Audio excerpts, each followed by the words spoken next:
Love.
Hello, hello. It's train time. Hello, Cerulean. Hello, everyone else. Welcome to some more Honkai Star Rail. We're jumping straight in. So we're going to be doing the event. Clockie's Dream Joy Memoir? Dream Joy Memoir. And, yeah, we'll do this and possibly some side quests as well. Because there are a bunch of side quests here that, well, some of these I don't know if they're going to be particularly interesting. But for example, Scorched Land Vacation lets us redo the that event part where you had to pick like branching parts to try and go. You get to kind of go through it with Firefly again.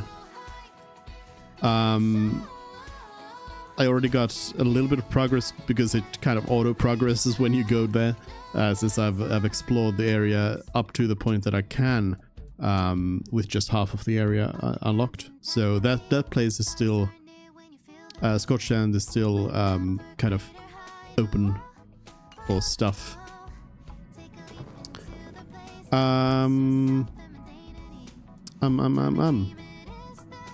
Japad.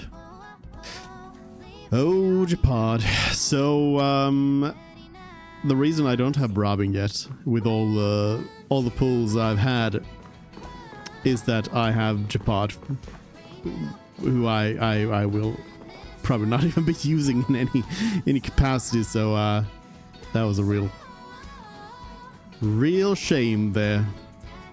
But yeah.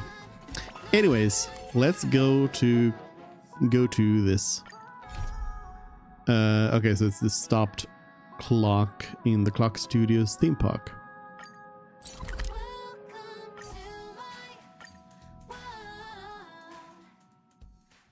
No more Robin music. Robin's gone.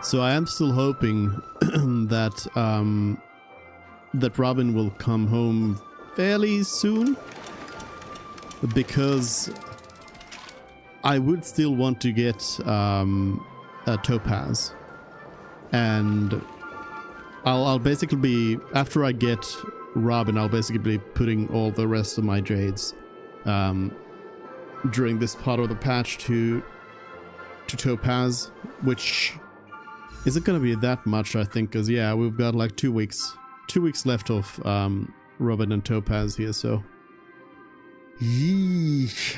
I don't even know what my pity is at even. Let's see. 5 and a 10, 15, 20. Yeah, it's a little over 20. Oof. So yeah, that's a shame. But you know, hopefully I got you know, Jing Yuan on the first pull, so maybe Robin will come in very soon. Maybe. Clockie will always belong to Clock Studios, and Mr. Watchmaker, you family people can never have it.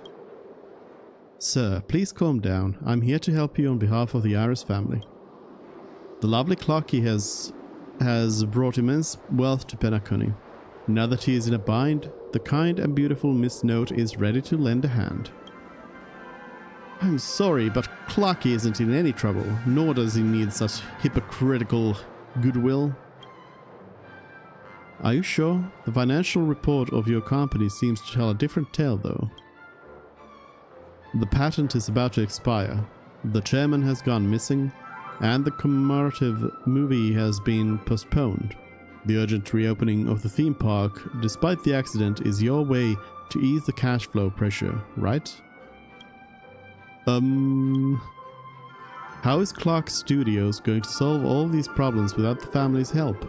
Is there anyone outside the silver screen that can save the company with clockwork? Believe it or not, there actually is. Who called upon me? I have arrived. Oh? I'm sorry, guest. We're in the middle of a business discussion here. Please bear with us. Wait, why don't you let the guest give you the most genuine feedback? Just look at Clock Studios theme park right now. The most iconic silver screen is broken. The sky is all gloomy, and the Dream Jolt troupe is walking all over the place. Clock Studios can't even dish out enough funds to fix the place, yet they want to open the doors and start operating ASAP. How ridiculous. Hey guest, let's hear your take. Do you think this dangerous, lifeless, and ill-maintained theme park can be a good recreational spot? Not really. How thrilling, just the way I like it. Jewelite Pavilion is more fun. How thrilling. Well, can't believe Clockie is now being associated with excitement and thrills instead of warmth and joy. This doesn't bode well. Now, your audience's feedback is your answer.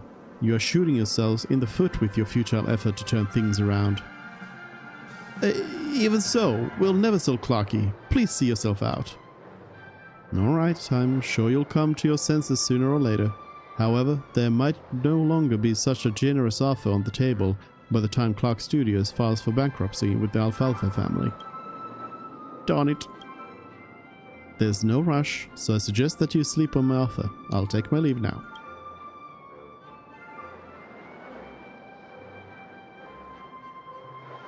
Oh, that blasted Iris family. What should we do now? Gurgle. Seems like we can only pin our hopes on Dreamjoy Memoir now. Why is Brother Hanu speaking so much? But Mr. Watchmaker. Well, let's not bother our guests with problems. Get back to work. Interesting people. What up, Clockie? That was just a minor business dispute. I'm sorry you had to see it. My name is Peach, the producer for Clockie franchise. Welcome to the Clock Studios theme park. Why are you dressed like this? You look familiar. Holy Stellaroni, Clockie! Oh. That's right, it's Clockie, the mascot of Petticoating and the brightest star in Dreamville. All our cast members are dressing up as the characters in Clockie for the recent reopening of the theme park. We want to look more approachable while interacting with the audience. By the way, please don't mind what the lady said just now. We're just having a minor budget issue. Clock Studios will never go under that easily, I think. What kind of issue? Well, as you know, Clock Studios was established by the mysterious watchmaker. The tycoon has been at the helm of the company's development behind the scenes. Clockie only gets to see its success today, thanks to his business acumen and wild imagination. Yet, we lost touch with him a while back, and the company's been rudderless adrift since then. We keep losing ground in the market competition as a result. What's the family after? Their representative made us an offer to buy the copyrights of Clockie, claiming that they were trying to save the company. That's just baloney. There's no point in keeping Clock Studios if it means losing Clockie. Is there a solution to fix this? There is. We've been preparing a film series to commemorate the 500th anniversary of Clockie called Dreamjoy Memoir. It's a much anticipated piece that is a collection of all Clockie stories over the past 5 centuries. If we get to release the series, I believe we can turn the tide with the box office earnings and fund the refurbishment of the theme park. So is this going to be like the museum event? The thing is, the film reels of the series were severely damaged in the earlier accident. Despite our best efforts to repair them, we can only salvage some fragmented scenes, mixed with scrapped storylines, We have to re-edit it. Alas, who would have seen the watchmaker's disappearance coming? He's the director of the film, and every crew member knows that Clockie's story is inspired by his experiences.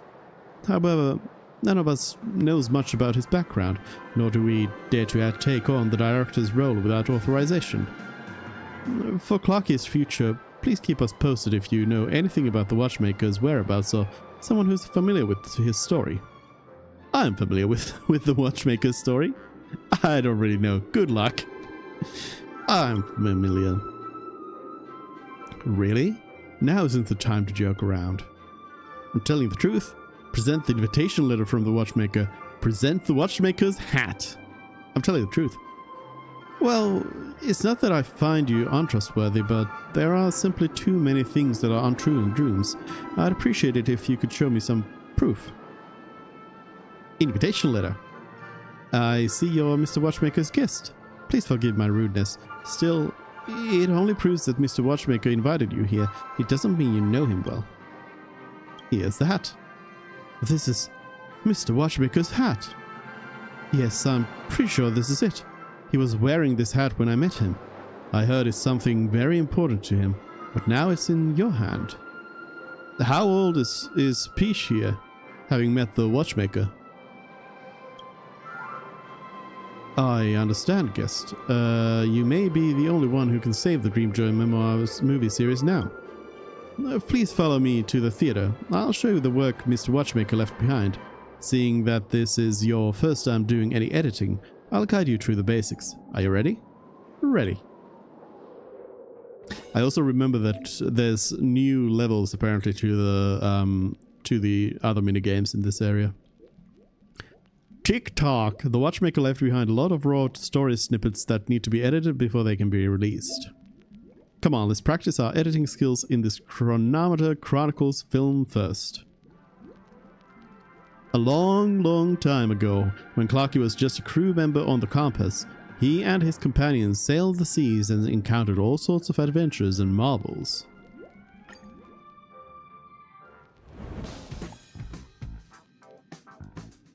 Got some jams. Tick-tock! Every Dreamjoy Memoir film contains multiple chapters. You will see the completed film snippets at the start of the chapter. Go and take a look. 3 acts in total. Chapter 1. The story we're about to tell happened a long time ago. The Clockie from back then wasn't some dreamable superstar but lived on a ship named the Compass. Tick-tock! I'm Clockie, the most awesome crew member of the Compass. Our ship's been to plenty of places and encountered plenty of danger, but we also made plenty of friends. This voyage has been the most fun ever. That's not a ship. Across this vast sea, there are many wondrous new lands. It's our crew's goal to explore the rest of the uncharted world. Well, let me tell you about our adventures. The flooded Watch City, the ever-spinning Screw Kingdom, the Gold Sand Town beneath the other Aurora. Which would you like to listen to first? Okay, so this would be like Planet Screwlum, and the Gold Sand Town beneath the Aurora sounds like possibly like Sigonia. That's like a deserty place. But beneath an Aurora though, that actually sounds like it would then be Belawog? Maybe? The flooded Watch City though. Not really sure what that would be referring to. Hold it, Tick-tock. The navigators, Master Hat and Armchair Boy are calling for us. Our ship's about to set off. Master Hat and Armchair Boy. Instead of just hearing my tales, why not experience it for yourself? Get on board and live the adventure with the Compass. The Compass is setting off once more. I wonder what interesting wonders you'll encounter with Clockie. Tick-tock, this is an unedited story snippet. You'll need to determine their duration. This is a dice that represents the duration of the snippet. Drag it onto the plot content to start editing. Okay. Tick-tock, the different amounts of time invested will bring about different motion changes and varied story content as well. These are the emotional inclinations we are bringing to the audience. A good movie should encompass a variety of emotions, and they should never be allowed to hit zero. TikTok. Once our film is completed, it will undergo an internal screening where it must meet the specified target in order to proceed. Well done. Let's keep editing. Golden story snippets represent interesting storylines which will always increase audience emotions. Grey story snippets represent somber storylines which will always decrease audience emotions. TikTok, we need to dedicate as much time to interesting stories as possible while editing. Select the dice also allows for quick allocation of the edit time. It's quite convenient. Let's keep editing. So wait a minute, what are the stories here? Clockie relies on his own determination to walk out of the storm. Despite his frozen gears, he smiles and chirps out an optimistic TikTok. The compass arrives at the gloomy town shrouded in darkness. Somehow the sun is getting dimmer and dimmer, making the townsfolk grow. Grow? Despondent. Clockie and his chums set off to discover the secret behind this disappearing sunlight.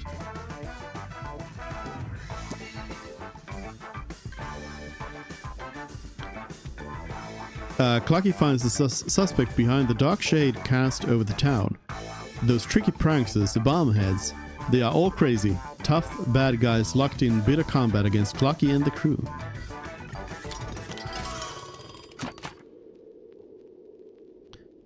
The townsfolk and crew are not fighters, and they are helpless before the might of the bombheads. Clockie has to come up with a way to help the townsfolk here. So either die would probably do here. I'll put just 3 in here and increase dramatic here. Here's a tip: dragging the time dice to another snippet can switch the time dice for both stories. Okay. Without any sun, the bleak little town gradually becomes doomed, and the townsfolk want to flee with the compass out of despair at the lack of energy and food. Clockie has to help cheer them up. Clockie comes up with a lie about how he'd been blown up by the bombheads, moved the townspeople pick up their spirits and grow determined not to let this martyr die in vain. What is going on? Also, does it... Okay, so it changes. Clockie comes up with a lie about the compass being destroyed in battle.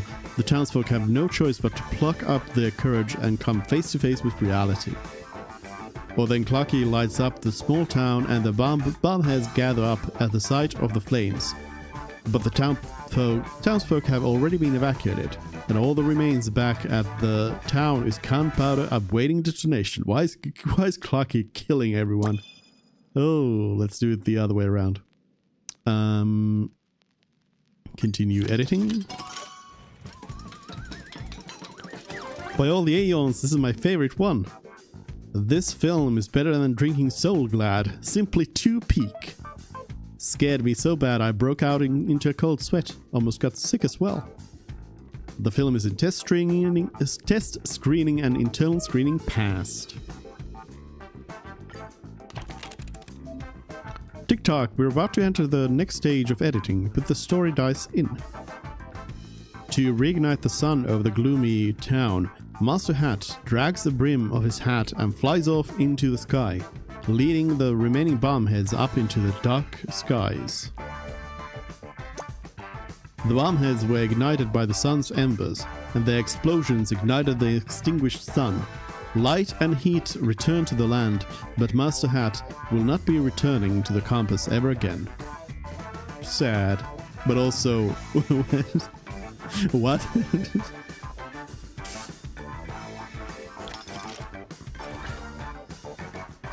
This story. Creme de la creme. Clockie has spent plenty of time on the compass. Many passengers come and go on the ship, but Clockie has never let it stop his own voyage. TikTok, have you heard? Master Hat can't journey with us anymore due to an accident. He may look intimidating, but he actually cares greatly about the crew. He even taught me all he knew about navigation. I'll really miss him. My friend, do you think we'll also have to leave the compass one day? I really hope that day never comes. I haven't gotten tired of the vast seas yet. Let's go continue on our adventure to seek out even more new lands together. Armed with nothing but his curiosity and a minor hesitation in his Clockie cogs, Clockie follows the compass on yet another voyage. What dangers will he encounter on this journey? Will he find a place where he can plant his roots? Blue represents normal story snippets. When increasing one type of audience emotion, they also decrease another type of emotion. Alright. The compass visits the Mirror Kingdom, which does not welcome outsiders.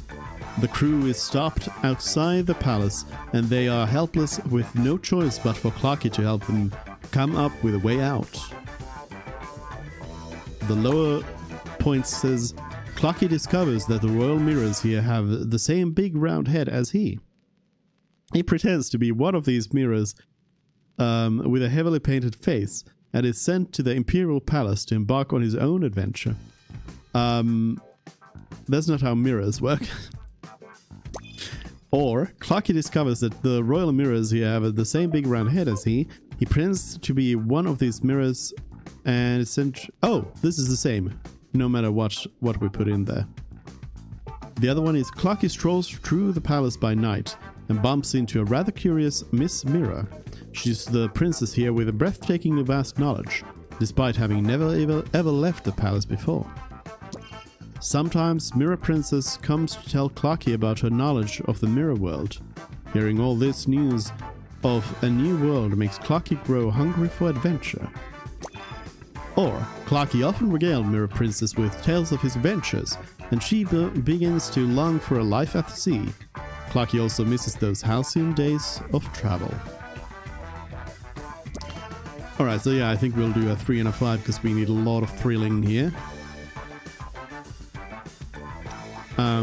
Of course, remembering the story of 2.2, I think Mirror Princess might represent I forget the name of the character, the one who discovered the dreamscape or made studied it or something. Rose something.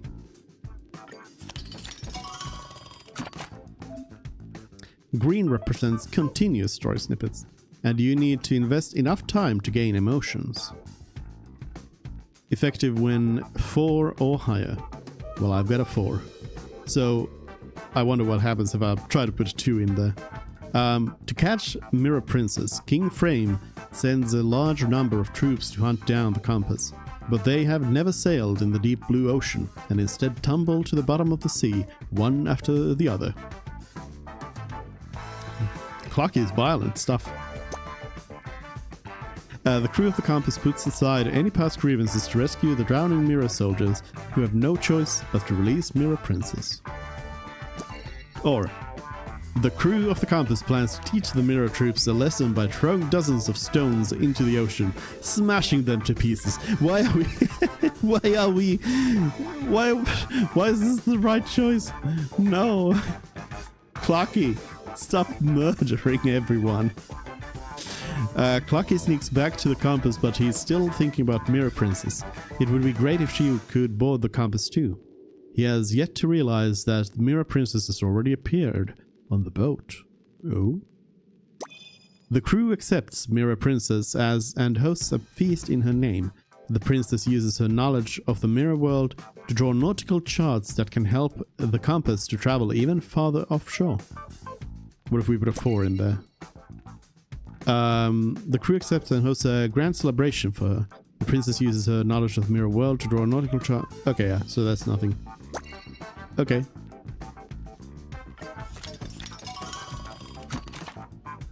Oh, 3. The compass arrives at the border village, where everything seems disorderly. The villagers inform the crew about a bad guy called Captain Revolver who lives here, and who wants to try and hurt the kind Chief Lizard by burning down the village. we invest 2.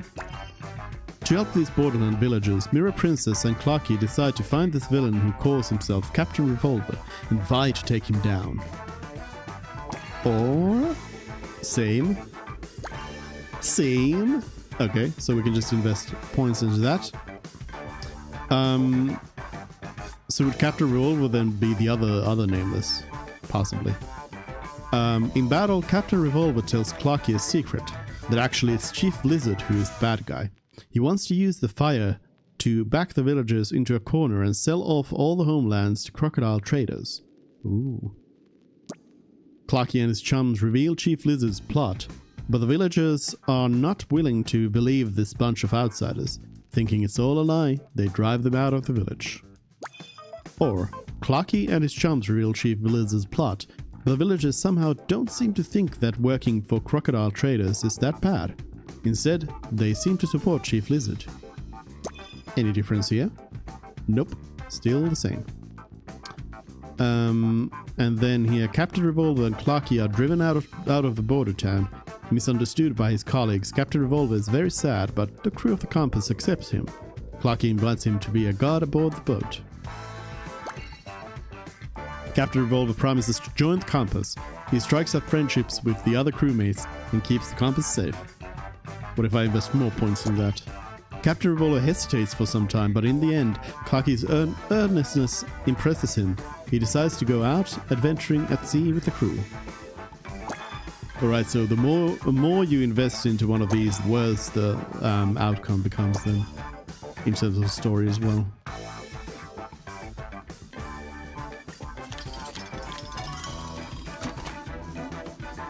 TikTok golden story snippets can raise multiple audience emotions at once. Clockie soon becomes best mates with Mirror Princess and Captain Revolver. Their sharp wits solve all kinds of problems for the Compass, while their whimsical natures also cause all kinds of problems. They help the Compass find hidden treasures inside a tomb, and spend all their hard-earned savings on a trip to the zoo. They help the crew defend against bombhead raids and flood the Compass's repository. What a bunch of pranksters. This is the same? Yeah. A letter arrives at the Compass. The crocodile traders are inviting the Compass to come and discover the town's secrets over at Nightmareville.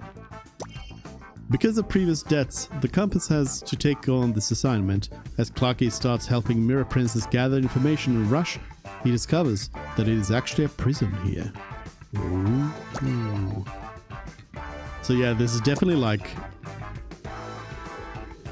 Oh, so the crocodile traders, that's then the IPC. And is... So the lizard from the previous spot, would that then become Boss Stone? Who I don't really know who like Boss Stone is supposed to be. Or is Boss Stone one of the crocodile traders?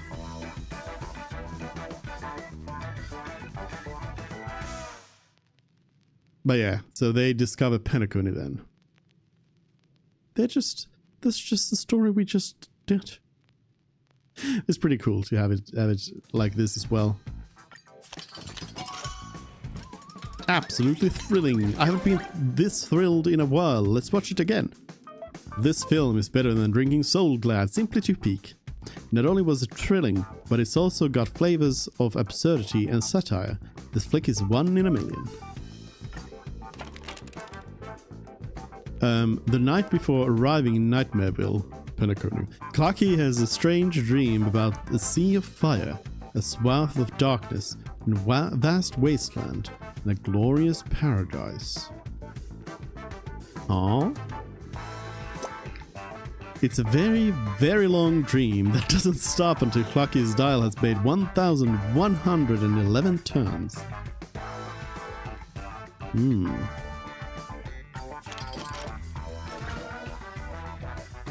Eve of Departure, classic ending. After the feast, everyone is deep in sleep. Only Clockie remains awake. He gazes at the faraway Nightmareville from the deck, eagerly anticipating the next adventure. Tick-tock, this whole trip has been super fun.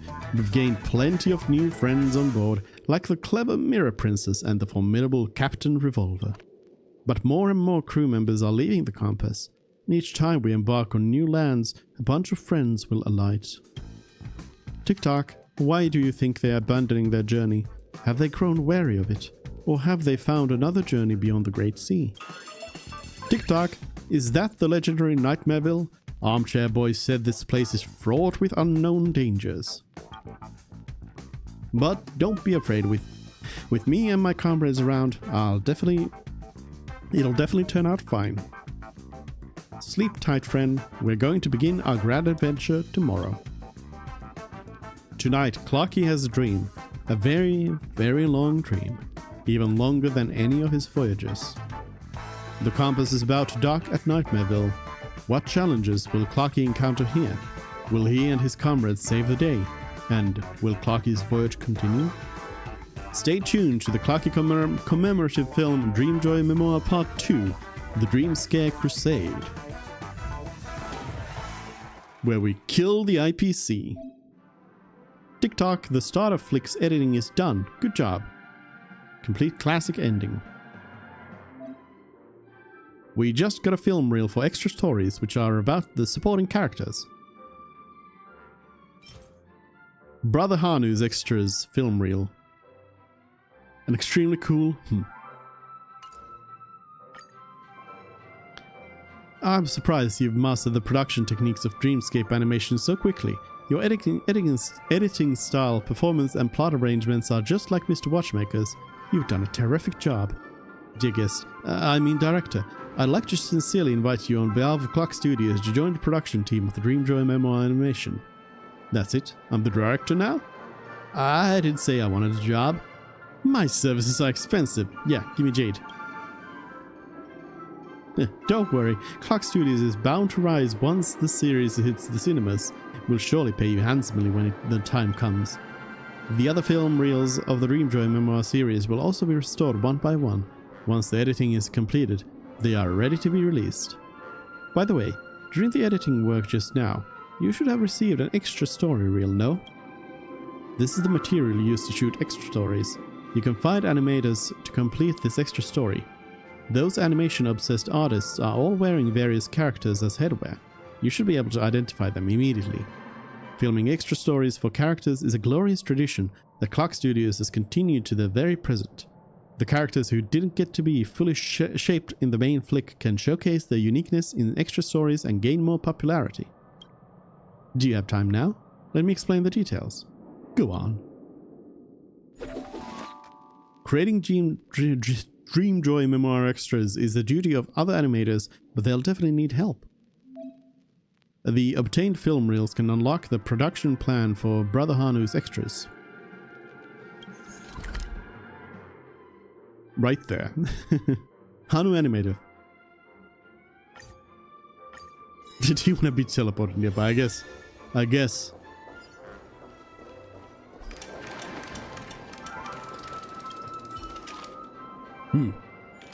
Pisha just asked me to find you and make the extra stories. I'm not ready yet. Dropped the act already. Quit it. Director, it's not that I look down on this job. It's just that there are a few things about the Brother Hanu story that still bug me. Tell me, what kind of person is Brother Hanu exactly? Even people who know nothing about history should still have heard of who Brother Hanu was modeled after. Hanu, the one who liberated Penacony. He was the one who broke the IPC's hold over the prison and named it Penacony. Yet Penacony has never seemed to thank this hero, and I don't recall ever seeing his statue or hearing his theme song in the dreams. Maybe he never existed? Maybe someone out there is hiding his story? Hey, don't make fun of me, that ain't cool. But if you want to tell a tale about Brother Hanu, you'll have to understand a little more about this mysterious character. I spent a long time gathering up info to find out what kind of person Hanu actually was, but I somehow turned up 3 different stories. What were they? The first story I found was from a Penacony Grand Museum, where an information board claimed Hanu was a merciless criminal who had committed a flurry of serious felonies. He waged war in the Montor system prior to his imprisonment that cost millions of innocents' lives. And despite freeing Penacony using brutal means, it was those same brutal means that turned Penacony into a nightmare.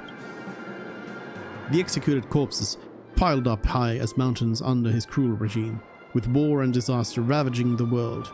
Lots of material in the museum recounted horrors of the time, and there's probably no reason for the family to have faked any of that. What was the second one? The second story I heard was from a history professor at the Paperfold Academy, who told me Hanunu was a righteous and selfless hero. According to this professor, Hanunu had been set up and wrongfully imprisoned. He was a kind and courageous Harbeck werewolf who could not bear to see his fellow inmates suffering, and so he led them in an uprising against the tyranny of the IPC. After winning the battle, he chose Zed Power as the biggest hero and established the system of different lineages. He defended this world's freedom as the leader of the Hounds, and fought for Penacony in the barren dreamscapes right up until the eve of his death. What about the third one? As for the third story, it might sound a little outrageous, but it's some unofficial history that I read about in the Primal Waking Library. Hanunu was just an ordinary Asdana wild wolf. At the frontier prison, suppression of inmates had reached a zenith. However, nobody dared to fire the first shot, I think, until an out-of-control wild wolf stormed into the prison and bit an IPC guard, triggering a mutiny among the inmates. Following independence, the prisoners used this wolf to build up the hero of Penacony's independence, Hanunu, but he never actually existed. He was just a romantic legend. Which of these three prototypes, criminal, hero, or wolf, do you think was the real Hanunu? Think carefully about it, and I'll write a Brother Hanu story based on your answer. A merciless criminal, a righteous selfless hero, or an Asdana wolf? I'm actually kind of leaning towards the wolf because, as far as I remember, we haven't really learned much about who like Hanunu is, even though we've learned some truths about a lot of other characters, and there hasn't really been a proper mention of Hanunu. Like the only person I can think of that could fit the bill would have been the gunslinger, maybe. But even then, it seems like they are represented by somebody else as well. But I'm also interested to know what none of these seem super accurate means. Huh? So what? We're making an animation, not shooting a historical documentary. So just pick your favorite one. Whether it's true or false won't impact ticket sales. And Asdana Wolf. Got it. Brother Hanu is a fabrication representing a beautiful hope. Alright then, I'll write this Brother Hanu extra story based on the idea you picked. The Hanu animator starts scribbling down an extra story about Brother Hanu. Ha, it's done. Our extra story is going to be a bestseller. I'll leave the script in your good hands then, director. Keep exploring for more Brother Hanu stories inside Dreamjoy Memoir. The animator begins to promote the extra story of Dreamjoy Memoir, in which you are involved, attracting the attention of tourists.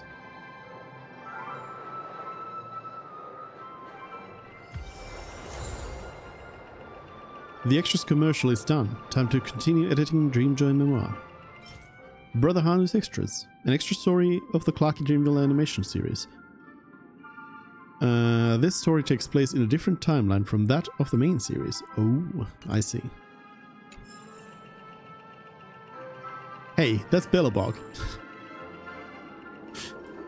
That's Bellabog right there. So what? My work now is done. Wanna chat? Right, what do you want to talk about? About, I don't know why, but Brother Hanu only makes this noise in the animation. It actually saves us a lot of money on voice acting. I wonder what Mr. Watchmaker meant by this design. Perhaps Hanunu is also someone of very few words. About Hanunu? I've been investigating this for a long time, but I still don't know who Hanunu actually is. Even if he really does exist, he's a historical figure that must have been 1,000 years old. Would Mr. Watchmaker really know him? But Brother Hanu? Brother Hanu was the top brass around Dreamville, leading the townsfolk to rise against Bosstone before Clockie's compass arrived in town. He's Clockie's most trustworthy partner, having saved Dreamville with his sharp eyesight and rocket launcher from disaster multiple times. If Clockie's Dreamville stars still up, and Old Man Wood is its big backer, then Brother Hanu's gotta be Dreamville's big hero. So long. Soda animator. Wrong way. What was I thinking? So first of all, it's funny to walk around here as Acheron.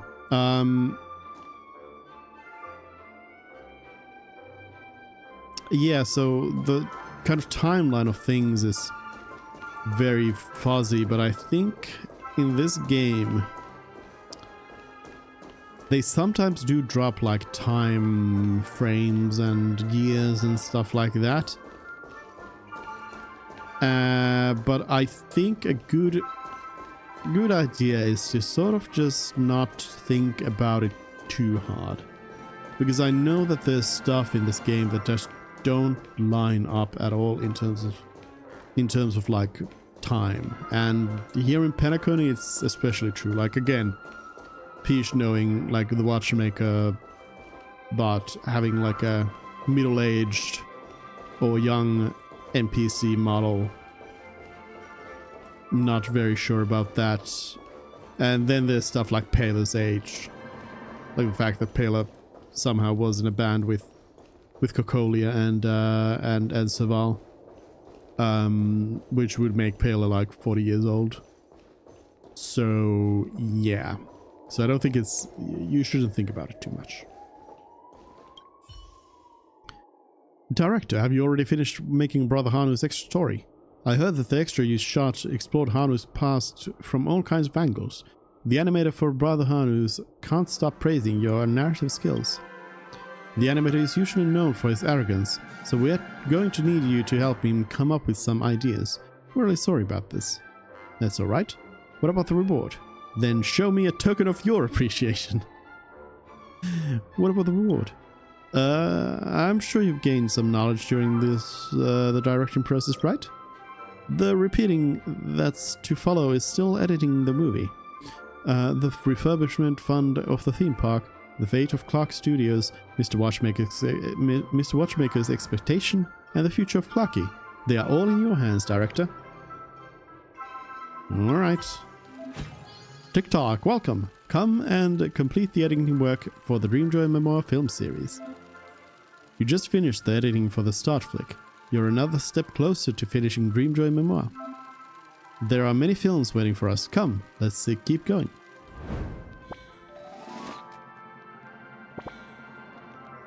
So this says classic ending, so I wonder if there's gonna be like we get to like remix these and just come up with new endings to them. Something like that.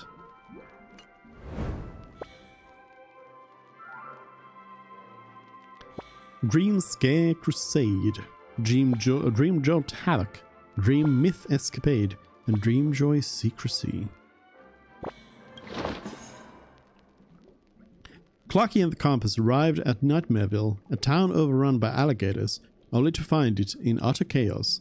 Clockie and the crew decided to investigate the situation. Okay, I guess Bosstone is an alligator, right? So I guess Bosstone would be the IPC. Begin edit.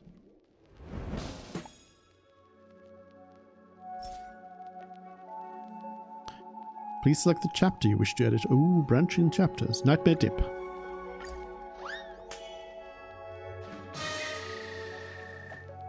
Honk honk. That's not Clockie. Honk honk. The horn wails as the Compass docks in Nightmareville. TikTok. This is Nightmareville? This town is really deserted, truly nightmarish, like its namesake. Tick-tock, listen, some strange noise came from one of the streets ahead. Let's take a look. What secrets lie hidden within this gloomy and creepy nightmare? Let us follow in Clockie's footsteps and tread along this adventure.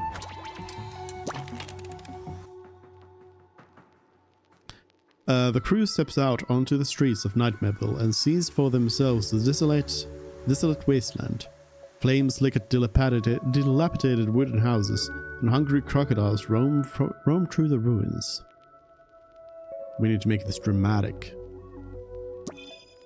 Tick-tock, what on earth is going on here? Clockie's curiosity drives him to keep pushing on. Clockie and the crew come across an intoxicated soda bottle, who wants to give the crew the bubbly potion in his hand. Gurgle, I'm Mr. Soda. Would you new friends like to buy a few bottles of Soul Glad? Clockie doesn't want to drink Mr. Soda's soda, but the crew buys quite a few bottles. It's hard to refuse a bottle of soda that itself is selling a soda. That's the power of image marketing. So we want dramatic. Clockie and the crew find an abandoned mine stacked with sparkling gems, which seem to be the town's treasure vault. Clockie fixes his gaze on it. This has got to be worth good money. Clockie secretly takes the gem and sneaks it into his pocket. Tick-tock picked that up without even thinking about it. Clockie doesn't care about the crew telling him not to do this, and instead takes many gems. Tick-tock, you don't really think about whose stuff you're taking when you usually open up chests, do you? Oh, got him. One cool dude named Brother Hanu stumbles across the crew inside the mine. Faced with these strangers, he makes this totally cool grunting sound before lifting up his rocket launcher without a second's hesitation. Clockie chooses to beg for mercy, but Brother Hanu arrests everyone. Tick-tock, we were dancing to the jailhouse clock. Clockie chooses to run for it, but Brother Hanu chases close behind, and it's impossible to shake off. Tick-tock, don't chase me, don't chase me. So this would actually increase drama as well as drop comedy, but I suppose we're just aiming for high drama, so it doesn't really matter which order these are in.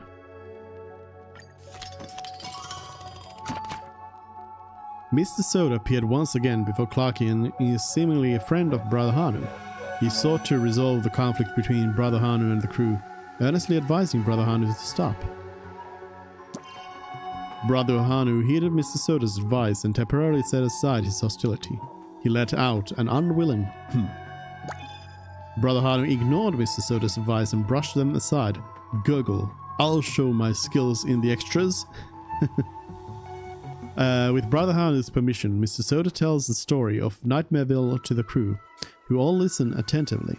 The townsfolk here suffer crocodile attacks all year round, and it wasn't until a shooting star fell that Brother Hanu started leading everyone to rise up. Only after hearing this story does Clockie eventually forgive Brother Hanu's insolence. Tick-tock, the point is, I don't think I can beat him. Only after hearing this story does Clockie come to really admire courageous Brother Hanu. Tick-tock, you're brave. Right, so yeah, we're going for this, for more drama. As the crew is talking with Brother Hanu, many crocodiles storm their way out, with a massive crocodile leading all of them. Brother Hanu, taste the wrath of Boss Stone. Faced up against Boss Stone with his superior numbers, Brother Hanu knows that they are outnumbered and flees alongside everyone else. Tick-tock, he lets out an awkward hump. Brother Hanu leads everyone to hack their way out of encirclement, and a bloody battle is fought. After barely escaping death, everyone is gripped in a lingering fear. I need to also have a 4 for this one. Mirror Princess was seriously injured during the battles against the crocodiles, and her mirror has been covered in scratches. She falls into a deep sleep, and her life hangs in the balance still. Without saying a word, Brother Hanu finds some herbal medicine and manages to heal the princess's injuries. Just don't ask how herbal medicine can repair a mirror. Without saying a word, and with complete disregard for personal safety, Brother Hanu plucks herbal medicine out from the crocodile's jaws. What? And heals the princess. But this isn't romance drama. The princess doesn't fall in love with him or anything.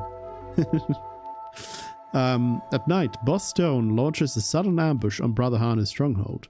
The crew and townsfolk have nowhere to retreat and are forced to fight off the wicked crocodiles. Faced with combat, Brother Hanu lets out a confident to leave everyone feeling at ease. Faced with combat, Brother Hanu lets out a nervous to make everyone start to feel uneasy. Ooh. But I do want this because we want to minimize drop-in drama.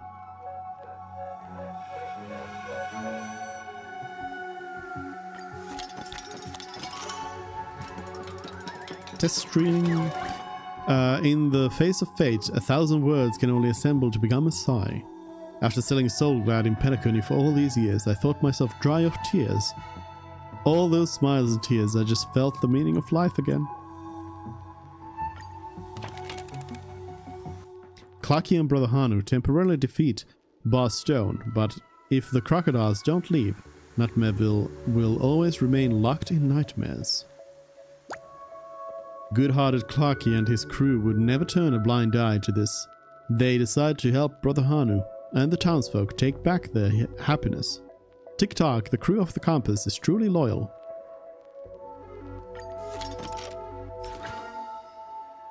The crocodile enemy.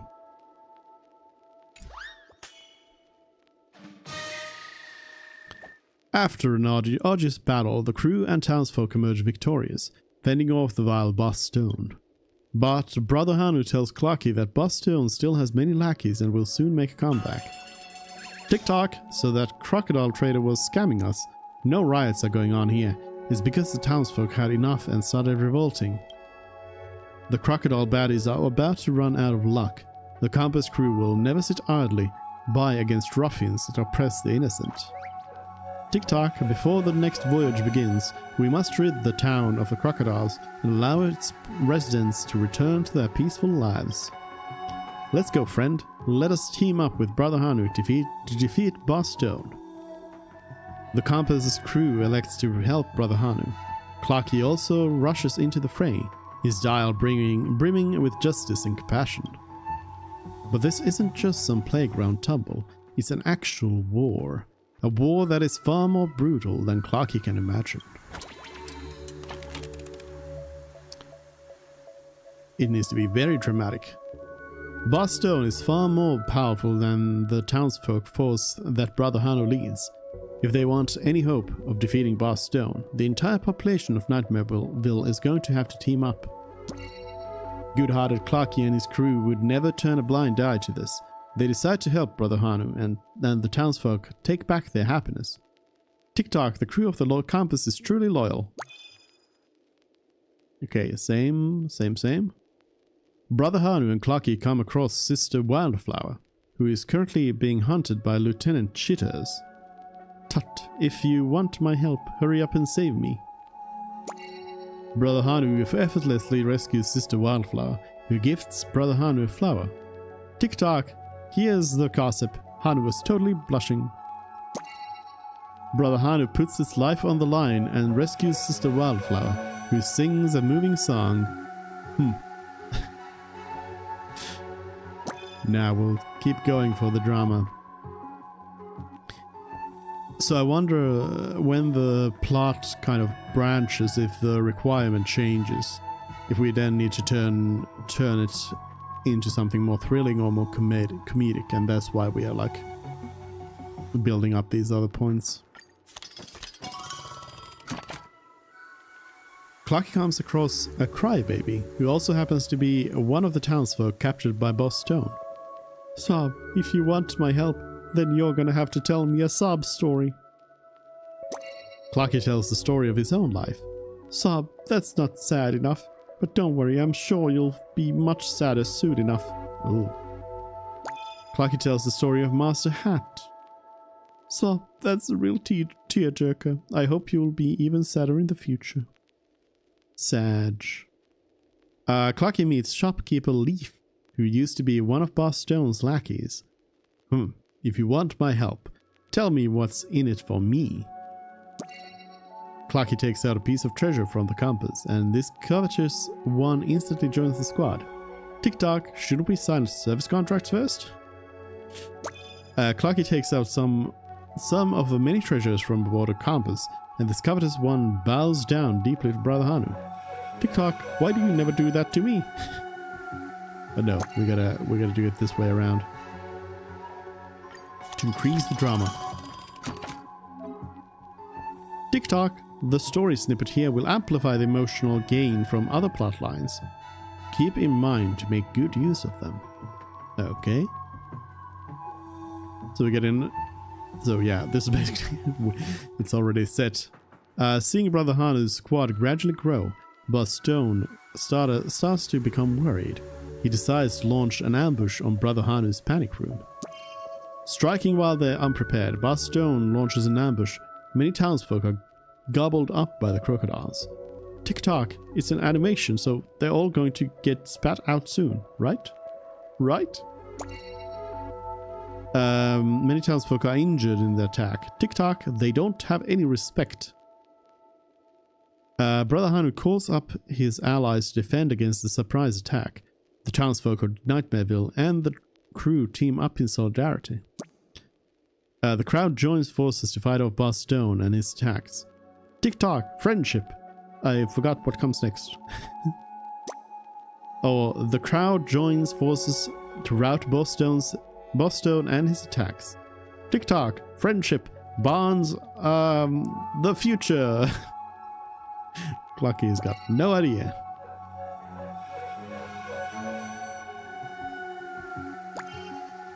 Yeah, that's now a 6.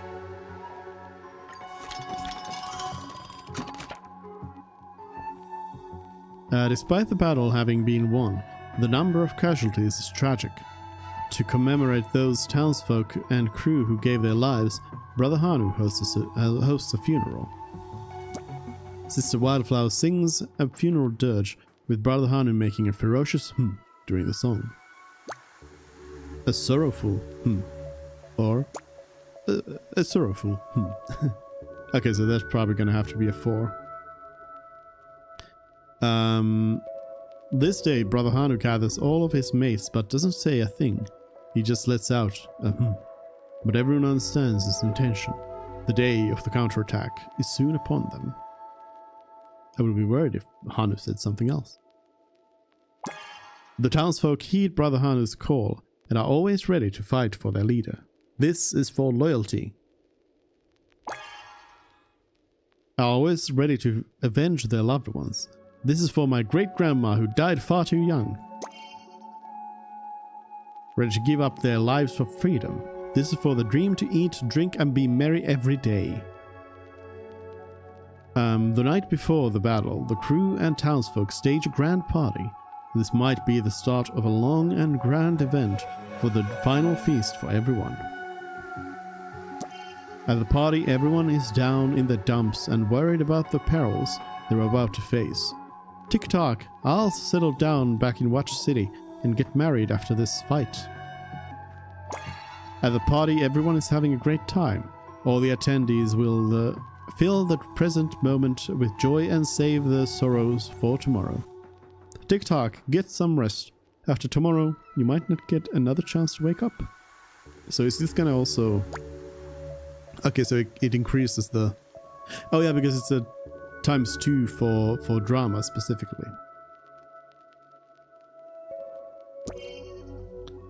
All attendees fill their present moment with joy and save their sorrow for tomorrow. After tomorrow, you might not get another chance to wake up. So let's see.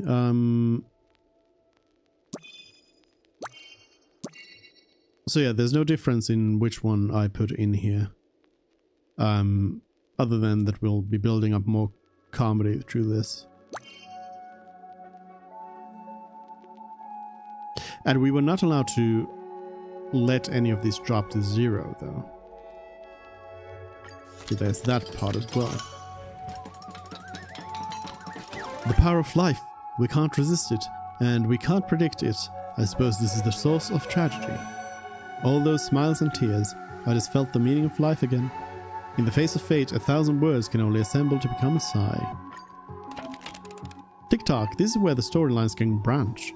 The dice you invest here will push the story towards different endings.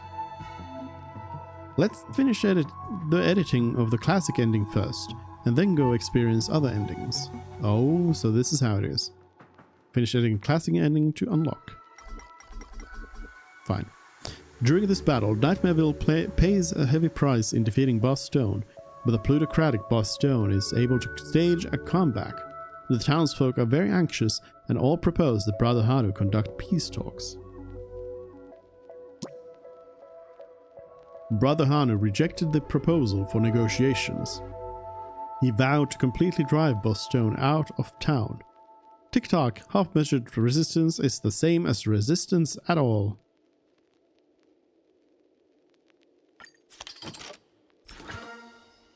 Incoming showdown. So the special ending would then be Hanu and the others agreeing to some sort of peace treaty with the IPC, I suppose. Under Brother Hanu's leadership, Nightmareville once again defeats Boss Stone, but there is no elation of victory on the townsfolk and crew's faces. In this war they have lost too many comrades, and the aloof and merciless Brother Hanu has decided to fight till the end. Tick-tock, the crocodiles have eaten so many of our friends, we may lose even more of them in the battles to come. But Brother Hanu is right, we must fight on. Tick-tock, for our dearly departed comrades, we must not rest our feet here. My friend, let's continue the fight, for Nightmareville's happiness and for the campus's glory. The savage war rages on. Clockie and Brother Hanu believe that their resilience will pay off. But for the other townsfolk, such hope is just too much to ask for. Brother Hanu keeps fighting, causing a rift among some of the townsfolk. Even his old mates, who once rallied around him, are now beginning to turn against him. But Clockie trusts that his partner is right, and is determined to help Brother Hanu defend the town. Tick-tock, even once all the soul glad in the world has been drunk, you still have to be the top dog of Nightmareville. But Clockie trusts that his partner is right. Oh, it's the same.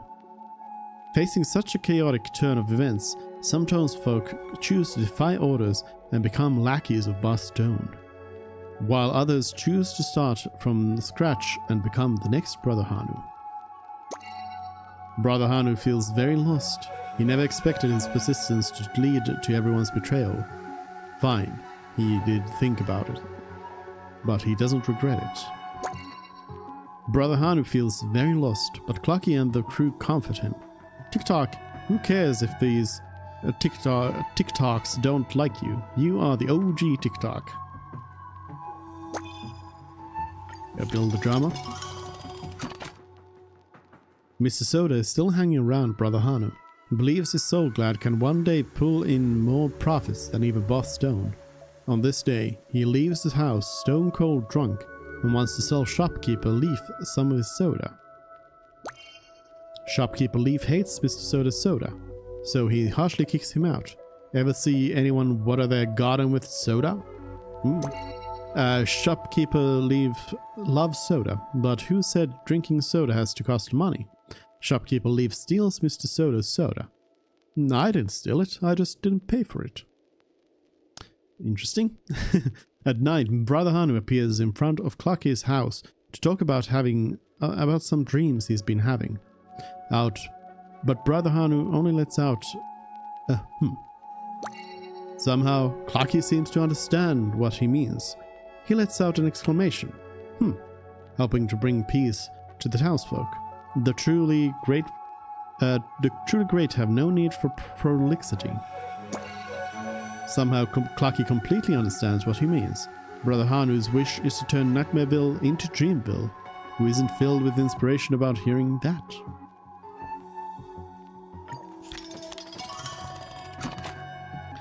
Brother Hanu's masked clowns are preparing many fireworks for their enemies and want to blow them all to smithereens. But while transporting the fireworks, a stray bullet lands in the middle of them. The flames from the fireworks display catch the enemy's attention. Nobody even hears him laughing anymore, and his mask becomes a turning cog of joy. The fireworks explode ahead of schedule, and the clown becomes the punchline of his own joke. His mask becomes a turning cog of joy. Enemy artillery lights up the stronghold, and Brother Hanu's underling crybaby condenses his tears into rainwater to douse the flames. But he cries so much the tears flood into a river. To stop everyone in the town from being impacted by the tears, crybaby leaves in silence. The river becomes a turning cog of depression. To stop everyone Crybaby dives into the river and disappears within the waters, leaving behind only one turning cog of depression.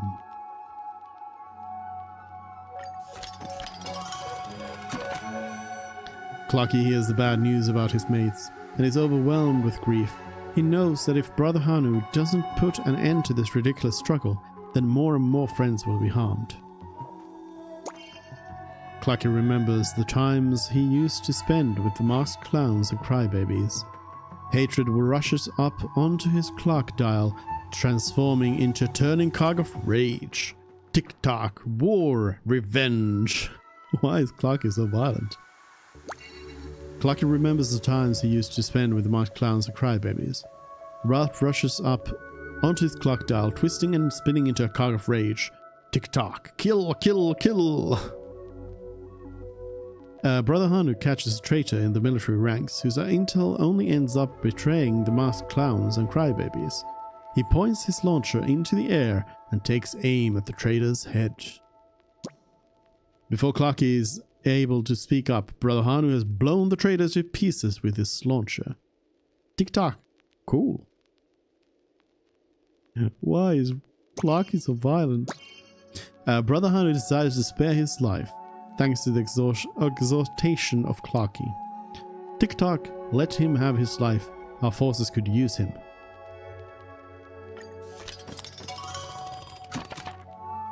Clockie's rage gradually simmers down now that the traitor has been taken care of. He knows that his past mates wouldn't want to see him like this. Perhaps. The decisive battle looms imminent. While Brother Hanu's military is mighty, Bastone and the rebels cannot be underestimated. Clockie starts to think over their next steps to guarantee Brother Hanu isn't defeated. Oh, wait a minute, we need to do this first. Clockie recalls all the laughter and tears the two of them shared in the past as he gradually calms down and the cog of calmness begins to spin. Clockie recalls all the laughter and tears the two of them had. Clockie thinks about nothing at all and gradually calms down. The cog of calmness begins to spin. Tick-tock, I just got upgraded to a smartwatch.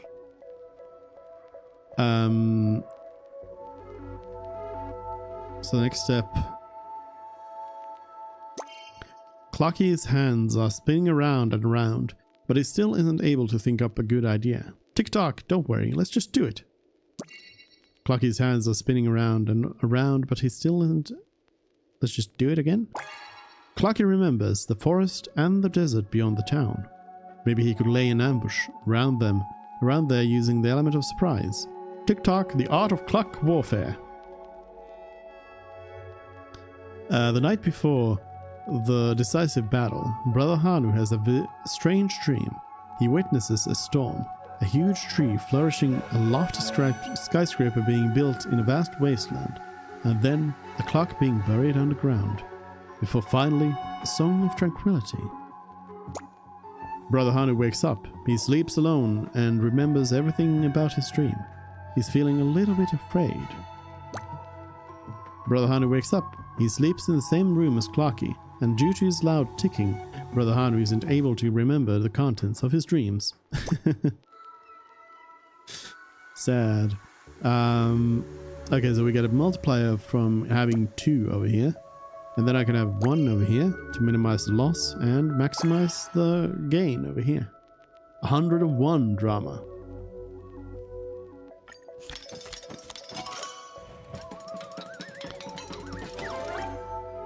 These are all redos. Finally, Brother Hanu wins the war. He redraws the boundary lines of Nightmareville and pronounces it is no longer territory under Boss Stone's control. Tick-tock, what he means is that everyone has now regained their rights. The right to life, liberty, and the pursuit of happiness. Imagine if this is like what Mickey Mouse cartoons were at the start. Actually, I don't know if...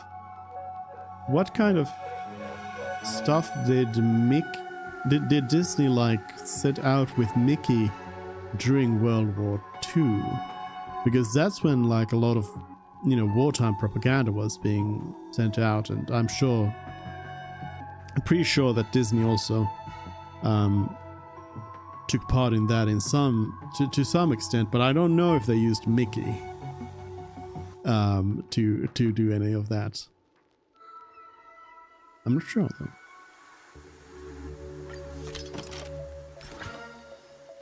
Dreamjoy descends.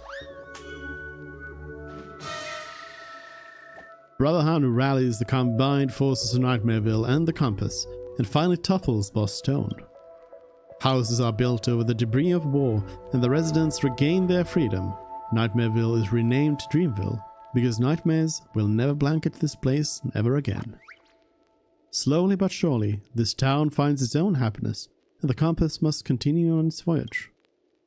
Tick-tock, what are you still doing here? The Compass is about to leave. Me? I told Armchair Boy that I'm not heading to the next stop. Tick-tock, I have to stay here. Brother Hanu needs me, and so do the people. Of course, it doesn't mean that I've left the Compass. When Dreamville finally becomes a true dream, I'll return for sure. Tick-tock, the Mirror Princess and Captain Revolver will stay behind with me.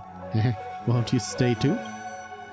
Alright, if you're not getting on the ship, it probably means that you can't bear to leave this place. Then I'll help you build Dreamville together. And just like it's always been, this journey has reduced the Compass crew by a few heads again. A brave revolver, an erudite mirror, and a clever clock. Armchair Boy regularly reminisces about the brave revolver, that erudite mirror, and that clever clock. But he knows that they did not abandon the voyage. They simply found a new destination. No matter where the Compass crew is, the voyage will never cease. With Clockie and his companions staying behind in Dreamville, what challenges will he face next? And where will his voyage take him? Stay tuned to the Clockie commemorative film Dreamjoy Memoir Part 3, Dreamjolt Havoc. There we go. The Astral Express leaving the place. Mr. Soda's extras. Supported by the box office's earnings, the night... Oh, hello. Look, the strange markings in the sky have disappeared. Oh, we're actually fixing the place. My word, that must be the work of the new director. Thanks for your hard work, director. We've successfully released the film, which garners a lot of positive response in the market. We also get to resume the refurbishment project for the theme park with the box office earnings. Look, the place is in much better shape now. Still, I really wonder what on earth the outsiders mentioned by the family did that left even the dream itself crumbled. It was the power of nihility. They only made a sword slash. The theme park is such a jerry-built project. The power of nihility. Really? The family people said the same thing, but I thought they were just trying to fool me. According to the watchmaker, this place was designed by Vaughn, a student of Professor Glog's. There shouldn't be any problem with the quality of construction. Let's not dwell on this matter anymore. Our Dreamweaver team whom we hire with great pay, is going to spruce this place up. You'll see an all-new Clock Studios theme park soon. By the way, some clients in Penacony's shopping district have shown interest in our film and want to collaborate with us to produce some of our advertisements. This will definitely bring us more revenue. Director, do you have time to direct the commercial they mentioned? If it's done by you, the commercial will definitely be an epic one. Go shoot the commercial. Alright, I'll let the advertisers know. Look, you can click here to view a list of commercials provided by the sponsors. TikTok, let's help finish shooting the commercial. Brother Hanu's great heist. Okay, this is the apparently battle. The townspeople of Dreamville, hired by the corrupt Boss Stone as employees, are relentlessly exploited day and night. Their cries of discontent echo through the factory. The hero of Dreamville, Brother Hanu, will infiltrate Boss Stone's factory and help the employees regain their freedom. Let's do it.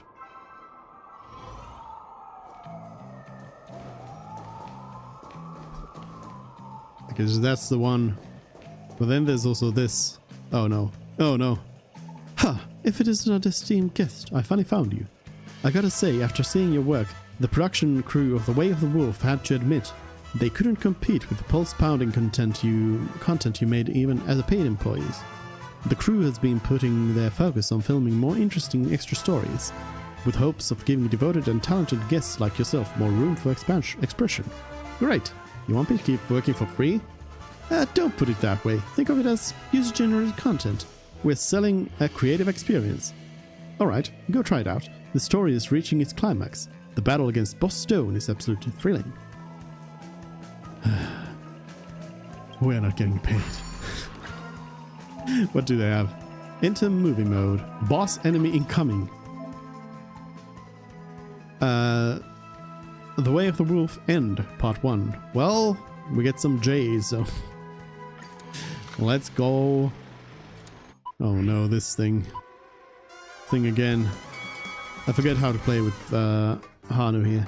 The content for the Way of the Wolf film has been fully upgraded. You will directly face Boss Stone in the story. Boss Stone will toss coins at Brother Hanu. Be sure to dodge his attacks. Firing at the Boss Stone's coins can deflect them back, thus giving him a taste of his own medicine. Boss Stone's stamina is displayed in the upper right of the screen. Defeat him by firing at his golden coins and then to deflect them back.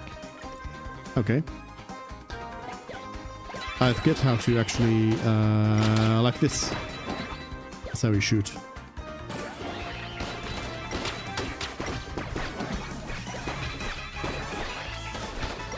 Action scene.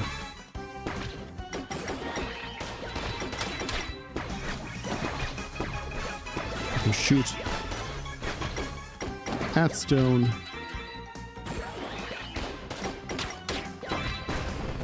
Easy.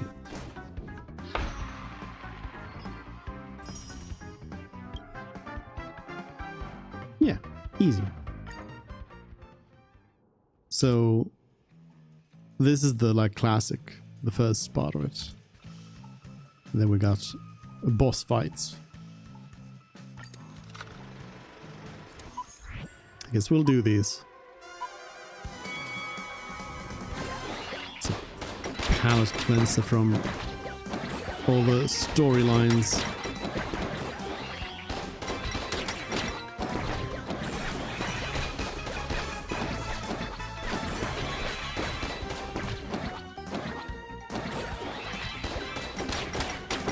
Stone jumping around annoying me.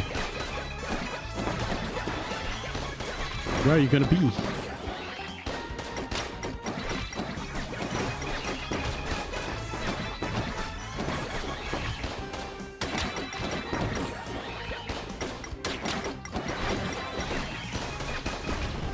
There we go. Is it just 10k for everyone? All of them? I think so. I think so. Defeat Boss Stone. I need all the jade I can get for Robin and Topaz. I would really love to get the IPC meme team.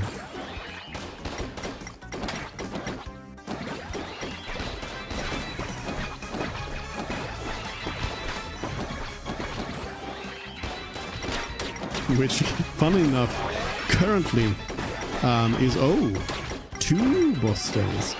I didn't do the middle thing. But yeah, which currently is supported, kind of ironically, by Robin. Robin is the IPC supporter. There we go. Double the stone. Because you have ratio. It's ratio, topaz, and then aventurine, and it's a team that is more. It's better at dealing with single targets because it's got, you know, both topaz and ratio are hunts, so they are very single target focused. But it'll be good because they are coming up with that, like, hunt style single target mode.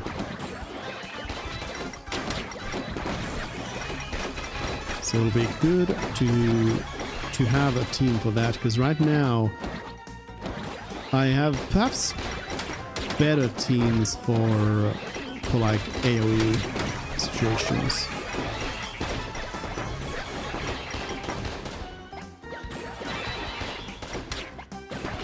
I'm just going to use the hiding ability quite a bit here.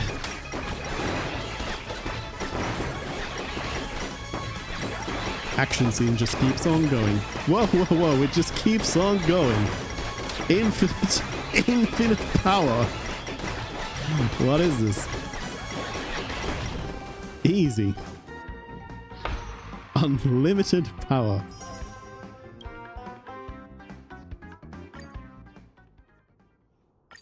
And one more.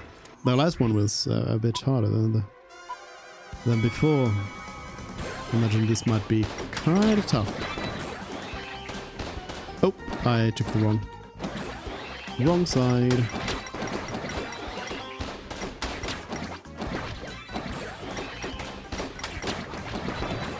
Oop.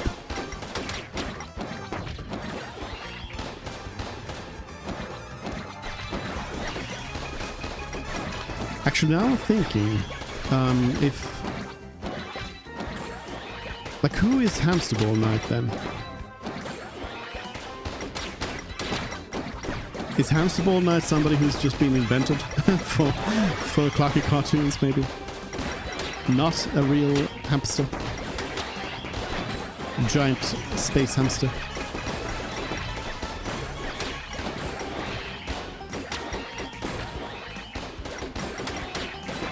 Oh, that was a... Oh, I'm getting hit hard here. Gotta use the hide tactic. Oh, no. Oh, no. Oh. Hanu died. Let's try again.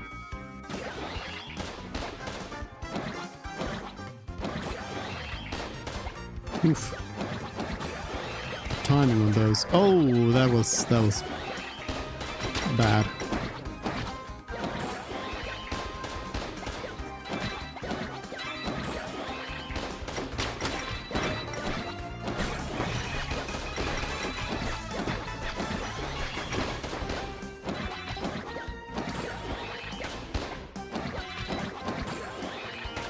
I do like that there is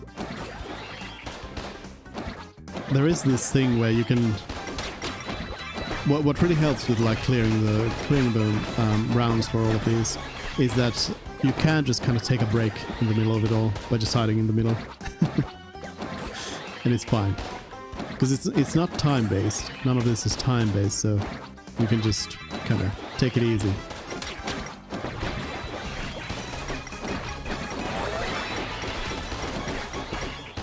Got the doubles. Oop. Got hit.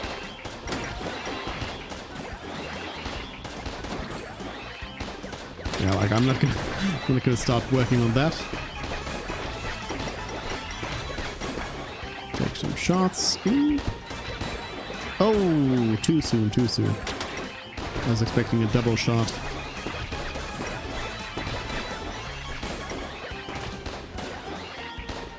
Gotta hide. Take some shots. Hide away. The thing is to remember what side you're gonna pop out on. Oh, that's good.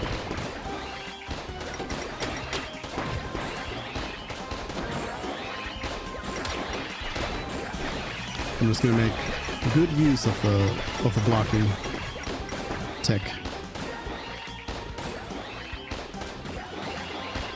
to bide my time.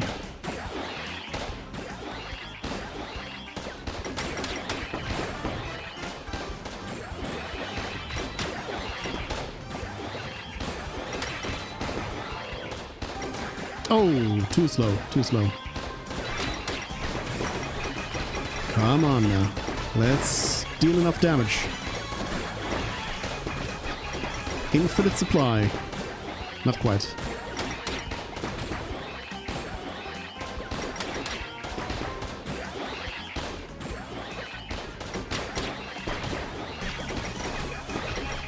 There we go. Woo. Woo. So the points are not the problem. Surviving is. Old Wolf Homecoming. I'm sweating. Oof. Does sequel mode have anything? Good. Good. I'm glad there's no sequel boss. Woof, that would have been rough. A dear valued guest, I saw the film that you've shot. It was splendid. Thanks to you, we were able to deliver the samples to the investors on time. You truly are the savior of the Clockie crew. That's right, I am. Of course you made me work for free. That's right, I am. That's right, I am indeed the savior. Thank you so much.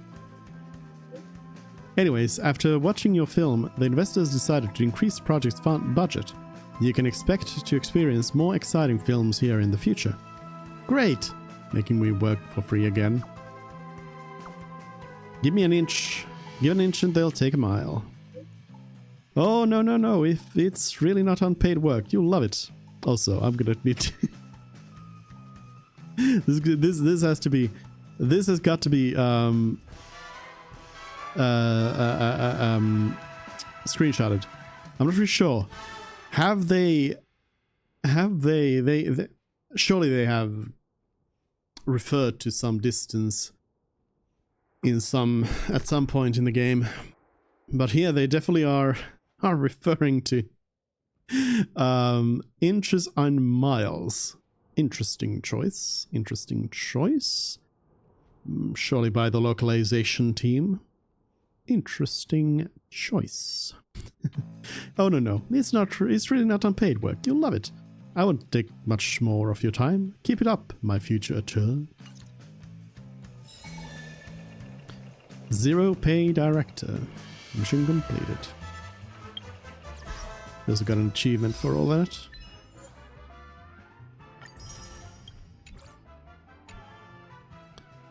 Ooh, my assignments have come through. Let's refresh them. Oh, missions. Day for night. What's in the travel log? Oh, the rewards. Lightcone reward.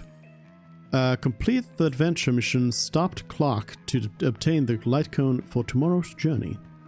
Increase your Dreamjoy memoir editing progress to obtain the Lightcone superimposition material. Clockwork Inspirational Notebook.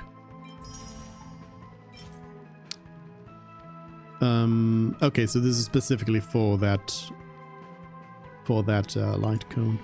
So this must be similar to how what was it? What is it called when the tutorial begins? I think that's the Lightcone, which unfortunately I don't know if it's available in the game. Like, it was given out free in an event in the Silver Wolf event, I think. But I don't know if you can get it anymore. Unless maybe as like random drops from the standard banner or something like that. But it's one that I would want to have. Sad. Anyways, we can grab the For Tomorrow's Journey light cone. Harmony increases the wearer's attack by 16% after the wearer uses the ultimate, increase their damage dealt by 18%, lasting for 1 turn. So I think this is a decent one for Robin. I think Ting Yun also does scale off of attack, right? And Ting Yun does do some damage. I don't really know if this is like best in slot for Ting Yun is necessarily, but I guess that would be another spot. Oh, is this like you can actually go straight to the superimposition? Nice. Nice. That's very quality of life of them. Limited time rewards. Editing chronometered chronicles. Dreamscare Crusade. Alright, these are some 100 jades each.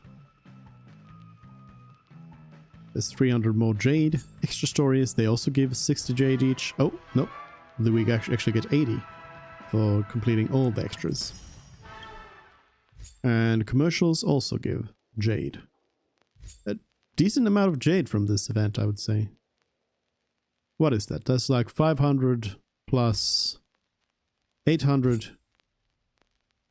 800 and 900. No, 1000. I know math. 1000 jade from the whole event. Pretty decent. Plus also, actually, I just realized that this is giving the Celestial section Harmony stuff, which is used by both Robin and the Harmony Trailblazers, so that's very nice for them to be providing those. Feeding us the correct trace materials for this.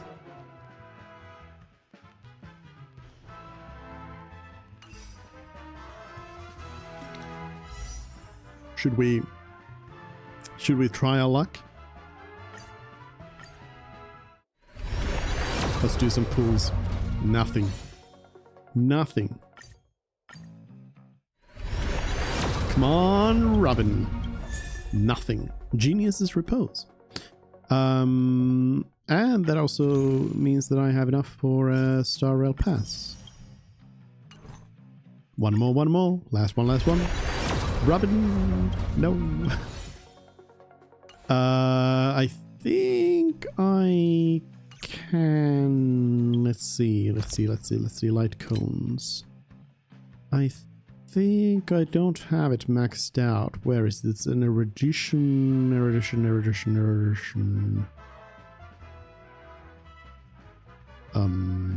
Oh, here it is. Erudition. Somebody's got it equipped. Who's got Ron May equipped? Why can I not see it? Oh, we have a double of this Final Victor here. Might as well give this a superimpose.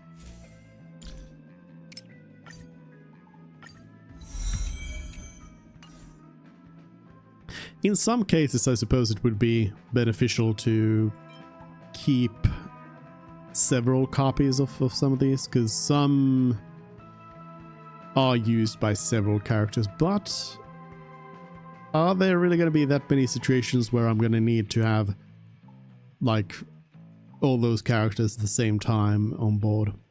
And also Jing Yuan is the one with Genius's Repose, and it is already Superimposition 5, so I have now a second copy of it, I suppose. So now that's that, and it's a good erudition cone, I think so. So that's nice.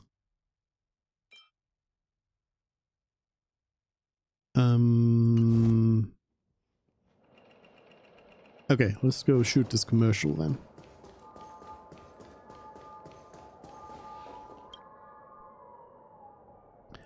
Item wear and tear, manpower costs, filming expenses. Alright, also gotta factor in the duration. So the sum of expenses is... No, we've exceeded our budget. Where can I shift things around? Pish asked me to film some adverts here. Hold on a sec, I'm calculating the total expenses for this filming collab. Sorry to make you wait. I'm the agent for the 12 Hours Business Street. I've come to speak to you about working on a commercial together. You're the director of Dreamjoy Memoir. Just in time. Please take a look at the script for this commercial. Brother Hanu's Great Heist. The story is set in Dreamville, and the main thing is to have our brand's imagery and Brother Hanu from Dreamjoy Memoir be in the same shot. It's a win-win for both sides. Everyone's at their marks now. You can start filming whenever you're ready. Allow me to ponder it a bit more. No problem. Action! The townspeople of Dreamville hired by the corrupt... Hanu rescue. Transform into Brother Hanu. Avoid the monsters along the path and rescue the billboard employee. Clear the current challenge and escape with the billboard employee. After transforming into the little Brother Hanu, get hit no more than 5 times. And accidentally injure no more than 1 billboard employee on a rocket. Accidentally, you say? Accidentally. Interesting. I guess we're just going with the standard team here. Standard Acheron team. Why not? Brother Hanu's actor is ready to enter. Please go ahead and get ready at the TV. No. Probably nothing else here. It's morphin time. Hanu.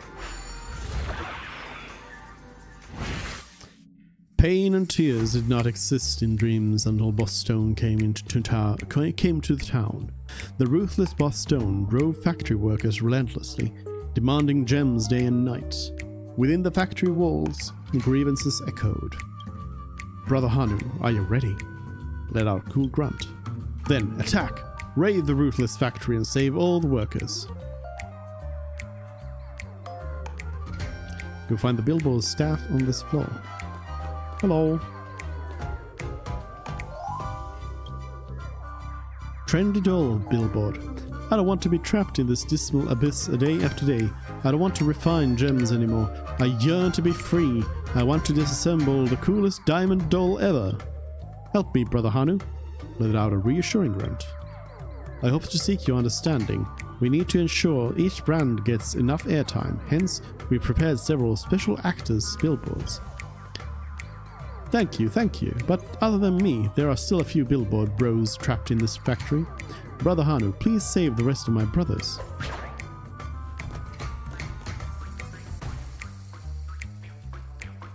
Just walking around. I'm not allowed to accidentally hit them.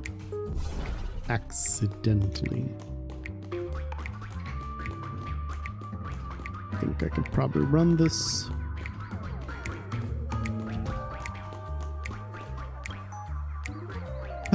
I should be doing something more worthwhile. Isn't this one going to come in here and kill me?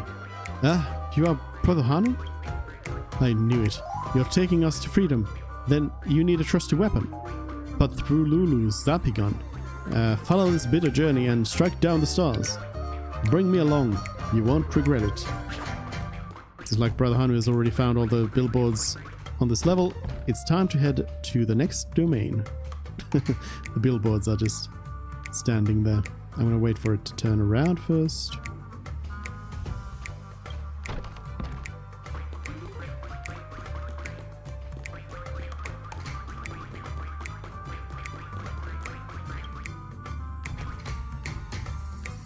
Ruthless guards are patrolling the floors. They won't spare any intruders. Be careful, Brother Hanu. The real danger has just reared its head.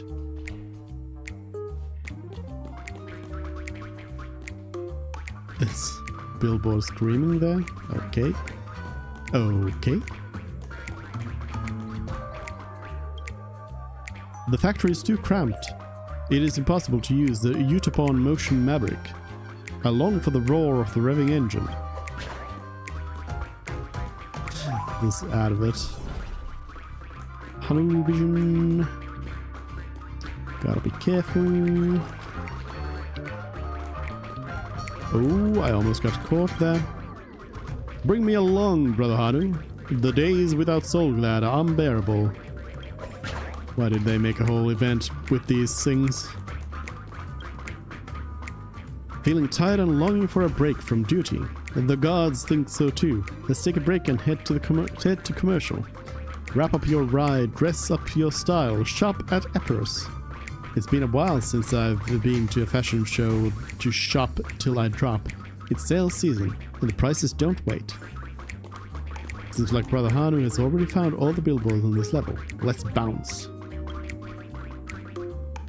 Why are they all with me? Only one step away from escape, but what lies ahead is an insurmountable obstacle. What are you gonna do, Brother Hanu? What can you do? Do not fear, Brother Hanu. Now it is time for us to shine. Allow me, the great trendy doll billboard with boundless resources, to form a bridge. Oh. Oh no. Oh, it's so heavy. Go quickly, I can't hold it anymore. Why?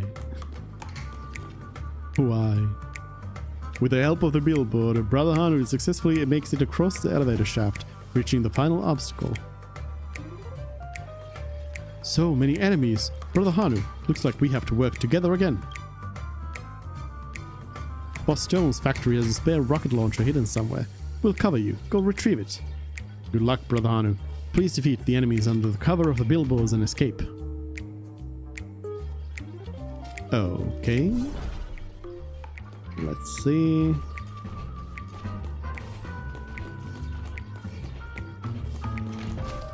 Oh, those wake up. Okay, okay, okay. Hiding, hiding. Running, running.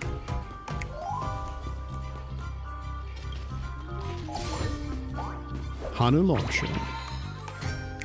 How many shots do I got? I got 3 shots. Just pull the trigger and you'll start firing at the pursuers. Pew, pew, pew, pew. Aim true and avoid friendly fire on the billboards that are covering you. Yeah, so I gotta try and get these 2 quite early on, I'd say. Then I can kind of focus on the patrollers.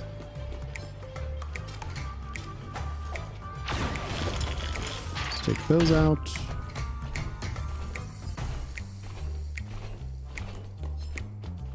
I'm gonna have to wait for it to start walking. And now take a shot. Oh, and that's a miss. Oh, and I shot the billboard back there. Okay. Okay, so I should actually be shooting from right here, I think. Oh, don't see me. I think I made it just in time. Right, so I can't hit another billboard now. Right, well, this one's easier. It just had to be back there. The gods have been temporarily repelled by Brother Hanu. We have to leave before the pursuers catch up, but it seems that my adventures will end here, injured billboard bro.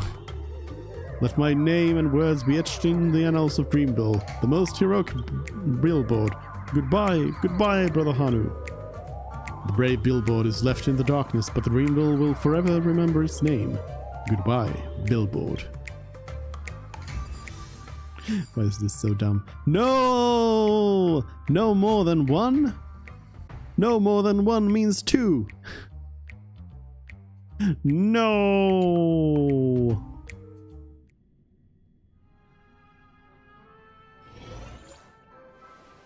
The film is complete and the effects look good. Thanks for your hard work, director. The billboard actors will stay here for a while. If you need to reshoot anything, feel free to contact me. I look forward to our next collaboration. I'm gonna have to do the whole thing again.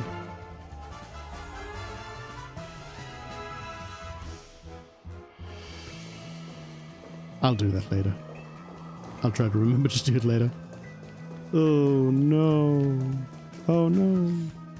Okay, also I should probably teleport. We did have the soda, so we could do soda animation.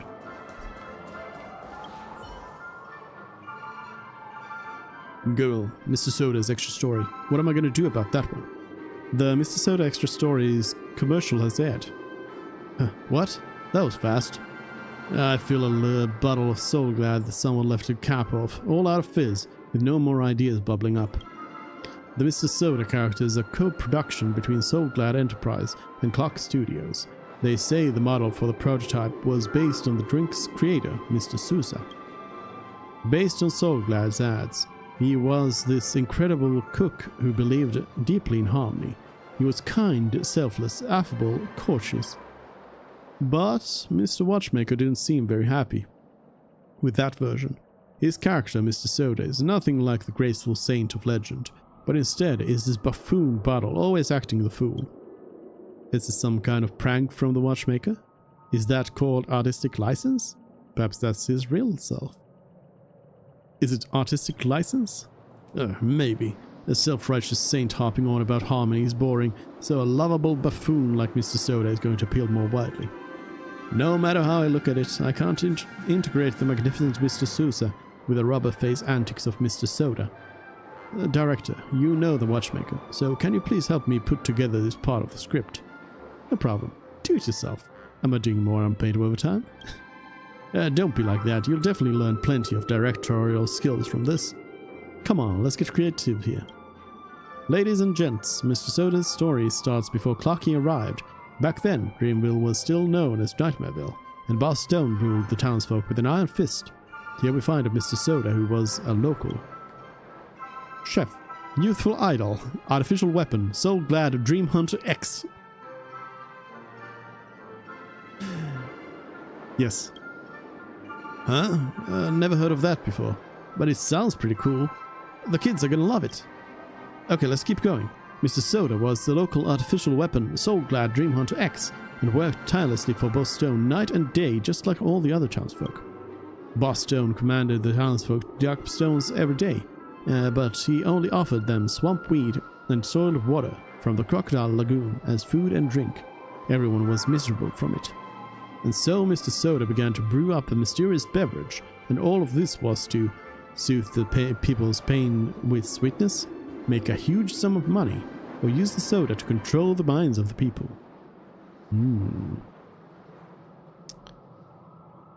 Mind control. It's interesting, but it doesn't exactly give me the vibe of a Clockie story. Let's keep going then. Mr. Soda began to brew up a mysterious beverage, and all of this was to use the soda to control the minds of the people. But his behavior angered Boss Stone, who would not allow anyone to transgress on his turf. The vile Boss Stone used a trick to capture Mr. Soda and tossed him into a prison cell. However, Mr. Soda had a stroke of great fortune. He was met with an opportunity for freedom not long after being imprisoned. Brother Hanu and his gang had caused a riot, and the compass, which was carrying Clockie on it, had just arrived in town. Brother Hanu and Clockie loved Mr. Soda's drink, and they teamed up with him to fight together against Boss Stone. In the end, Boss Stone was driven off and peace was restored to Dreamville, and Mr. Soda, established the soda factory, perished on the battlefield, became the new Boss Stone. Ooh.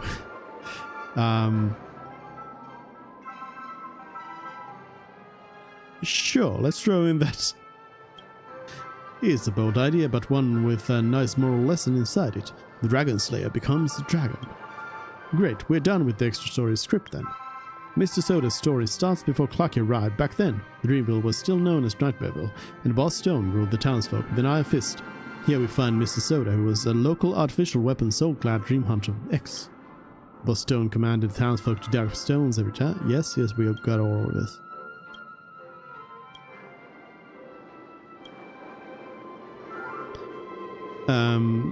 Boss Stone was driven off and peace was restored to Dreamville, and Mr. Soda became the new Boss Stone. Director, is that a wrap here? Let me think about it. Yeah, that's it. All done. Thank you, director. Here's a script for you to keep as a souvenir. Our extra story is going to be a hot property. The animator begins to promote the new extra story of Dream Joy memoir in which you are involved, attracting the attention of tourists.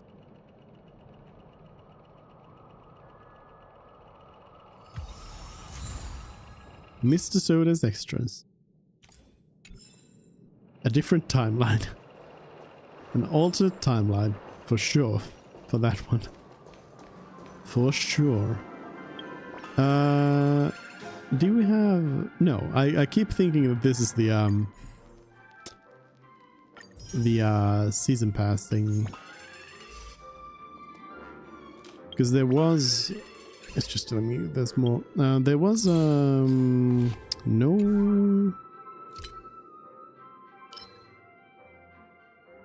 Oh, we complete 5 endings. 3 extras and 2 commercials, so basically complete the whole event. For all of those points. Alright, we'll do that, but let's take a break. We'll continue on with Clockie after that. BRB.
All right. Actually, I think we will end this here today, though.